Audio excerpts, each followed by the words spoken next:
The first thing Detective Mara Ionescu noticed about Daniel Kessler's study was how ordinary it looked. The second was how carefully that ordinariness had been arranged. The body lay behind the mahogany desk, one arm bent awkwardly, the other outstretched toward a fallen chair. Blood had darkened the Persian rug in a spreading bloom. A fireplace poker rested several feet away, as if dropped in panic. On the desk, a crystal decanter and a single whiskey glass sat undisturbed. The French doors were closed. No sign of forced entry. It was me who found him. Mara turned. Evelyn Hart stood just inside the doorway, a cardigan wrapped tightly around her narrow shoulders, despite the warmth of the room. Her gray hair was pinned back, and her eyes were red and watery behind thin spectacles. I knocked, Evelyn continued, her voice trembling. The door was open. I thought perhaps he'd forgotten to latch it. I only meant to leave the charity forms. Mara nodded gently. Okay, take your time, Mrs. Hart. Oh, please, Evelyn said faintly. Evelyn is fine. She dabbed at her eyes with a folded handkerchief embroidered with tiny blue flowers. Mara studied her for a moment, not as a suspect, but as a witness. 60, perhaps a bit older. Slight, the type of woman people described as sweet before anything else. You said you arrived around 8, Mara asked. Yes, he often worked late on Tuesdays. Evelyn hesitated. He'd been drinking more lately, I think. She glanced at the decanter. How do you know that? Caleb blinked. Oh, just at events, I noticed. I'm sorry, I shouldn't speculate. It's all right. And it was, Mara thought. Observations were harmless. By morning, the town had already decided who was responsible. Marcus Vale, Daniel's business rival, had argued with him 3 days earlier at a council meeting. Their voices had carried into the street. Witnesses described shouting threats. Marcus had accused Daniel's waterfront development project of strangling this town, saying, "You don't get to bulldoze history for profit." Daniel had just laughed loudly, and now Daniel was dead. It all fit a little too neatly. Mara interviewed Marcus in a glass-walled room at the station. He leaned forward, jaw tight, hands clenched.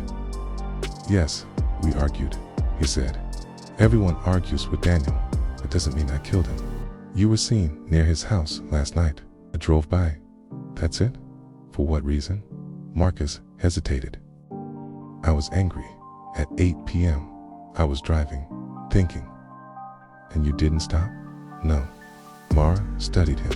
Tall, broad-shouldered, capable of delivering a powerful blow. But anger leaves marks, scratches, bruises, defensive wounds. Daniel had none. The medical examiner confirmed it the following afternoon. One strike, he said. Precise. Upward angle. He likely didn't see it coming. Upward, Mara asked. Guess. Based on the trajectory, the assailant was shorter than him. Considerably. Marcus Vale stood 6 feet 2. Daniel had been 6 feet even. Mara said nothing. On Thursday, Evelyn brought muffins to the station. I thought the officers might appreciate something warm, she said, placing a 10 on the counter. You don't have to do that, Mara told her. Oh, I know, but everyone's so tense. It's dreadful what's happened. She lingered a moment. Have you found anything? We're exploring several possibilities.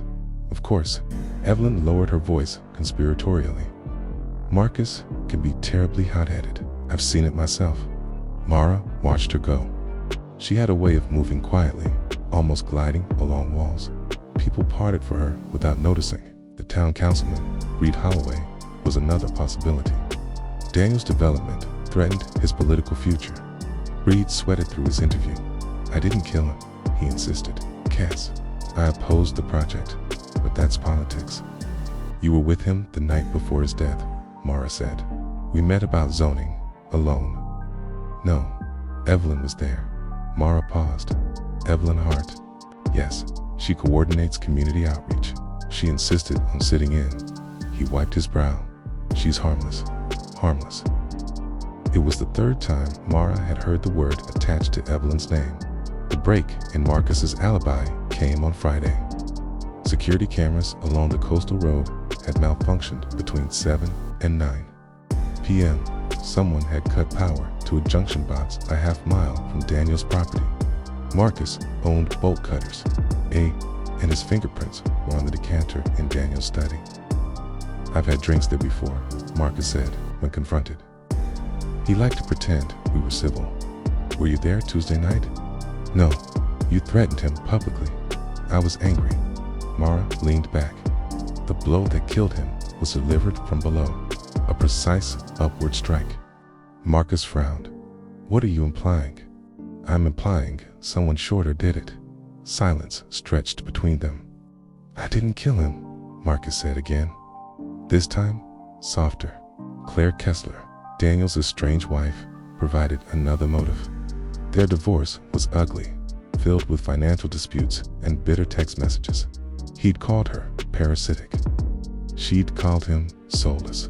She was 5'5", capable of the angle the medical examiner described, but her grief felt raw, not performed. "Did Daniel have enemies?" Mara asked. Claire laughed bitterly. "This is a small town. Of course he did." "Anyone you'd consider dangerous?" She thought for a moment. "Dangerous? No, Dad." As an afterthought, people underestimate how much resentment builds here. They just swallow it. On Sunday, Marcus was arrested. The decanter, the public feud, the camera sabotage it, formed a compelling narrative. The town breathed easier. Evelyn wept when she heard. "Oh, how tragic," she murmured in the station lobby. Such anger leads to such awful things. But Mara felt no relief. That night, she returned to the crime scene alone. The study was quiet, stripped of evidence markers. The rug was gone, the poker bagged. She stood behind the desk, imagining Daniel seated there, imagining Marcus storming in. It didn't align. There were no signs of struggle beyond the overturned chair. No shattered second glass. No defensive wounds. Daniel had been drinking, but only from one glass. She opened the cabinet beneath the desk.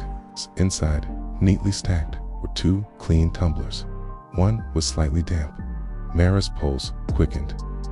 Why rinse a glass after a murder, unless you hadn't meant for it to look like one?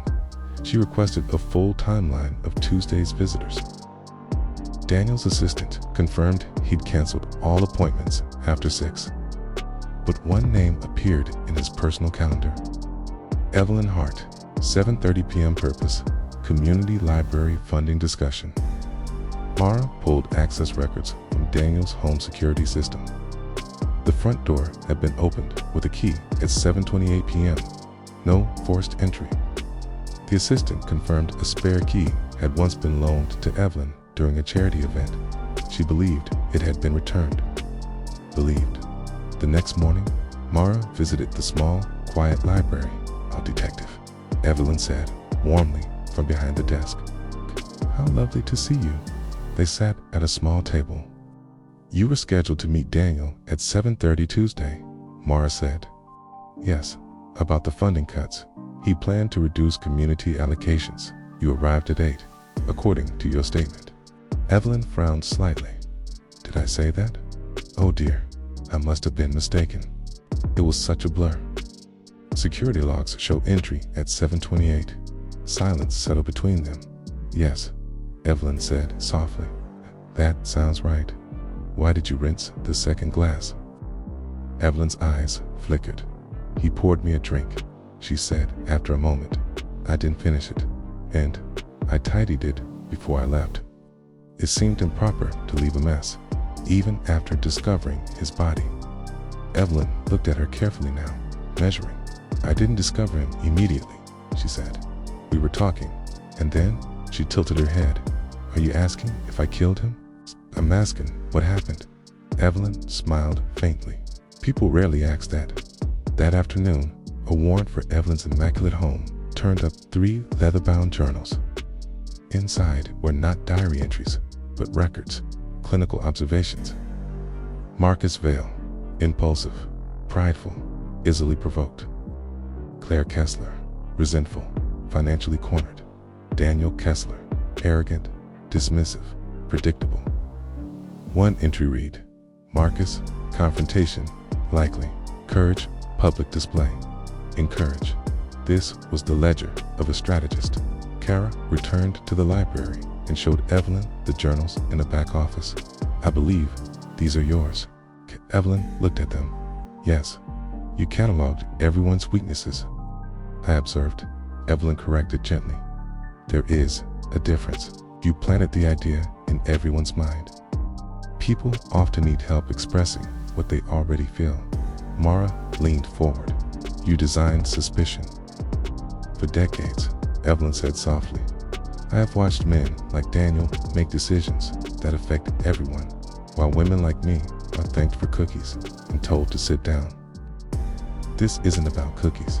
No, Evelyn agreed. It's about power. Did you kill him? A long pause. Then, yes. No tremor. No tears. I stood to leave. You remained seated. I picked up the poker from the hearth. You never imagined I would use it. One strike. Yes. Why rinse the glass? Evelyn's expression softened. 'Cause I had no quarrel with the whiskey. She explained how she'd innocently asked Marcus about the vulnerable junction box, knowing he'd be eager to demonstrate his knowledge. I listened, Evelyn replied. People reveal extraordinary things when they believe you don't matter. You framed an innocent man. I created noise, Evelyn said calmly. The loudest are always suspected first. Why not simply protest? Mara asked quietly. Evelyn's gaze drifted to the shelves. I have protested. For years. Daniel would smile and say, Mrs. Hart, let the adults discuss infrastructure. Her eyes returned to Mara's. No one listens to the quietest voice. So, you chose violence. I chose permanence. The arrest was uneventful. In the holding cell, Evelyn sat upright, hands folded. Do you regret it? Mara asked. Evelyn considered. I regret that it was necessary. It wasn't. Evelyn's smile was faint, almost pitying. Detective, you of all people should understand. You search for patterns. I simply followed one to its conclusion. The key never once truly looked at me. Mara had no reply. Marcus was released. The development project was suspended. The library remained open. Mara wrote her report, as she couldn't capture the quiet horror of realizing that the most dangerous person in the room had been the one no one thought to notice. Weeks later, she visited the library again. On a desk in the back office, a note was tucked into a book. In careful handwriting, it read, It's extraordinary what people confess when they don't think you're listening. She wondered how many other harmless faces she had passed without seeing. And whether, next time, she would recognize the quietest voice before it decided to be heard.